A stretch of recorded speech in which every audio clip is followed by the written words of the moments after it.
কলকাতায় চিন্ময় কৃষ্ণ দাসকে আটকের প্রতিবাদে বাংলাদেশ ডেপুটি হাই কমিশনের দপ্তরে মিছিলে রাজ্যের বিরোধী দলনেতা শুভেন্দু অধিকারী সহ ৮ বিধায়কের প্রতিনিধি দল। কলকাতার রবীন্দ্র সদন থেকে বেকবাগান পর্যন্ত চলে বিজেপি বিধায়কের এই মিছিল। রাজ্যের বিরোধী দলনেতা শুভেন্দু অধিকারী বলেন, চিন্ময় কৃষ্ণ দাসকে মুক্তি দেওয়া না হলে ভিসা বন্ধ করে দেয়া হবে।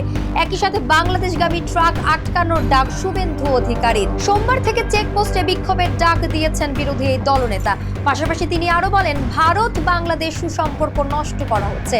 এই ধরনের ভারত বিদ্বেষী আচরণ আগে দেখিনি। চিন্ময় কৃষ্ণ দাসের নিঃশর্ত মুক্তির দাবিতে হাতে পোস্টার, গলায় প্লাকার্ড ঝুলিয়ে প্রতিবাদ করেন বিজেপি। বাংলাদেশের হাই কমিশনের দপ্তরে ৮ জনকে ভেতরে ঢোকার অনুমতি দেয়া হয়। বাংলাদেশে চিন্ময় কৃষ্ণ দাসের গ্রেফতারের পর থেকেই বিক্ষোভ দেখাতে শুরু করেছেন সংখ্যালঘুরা।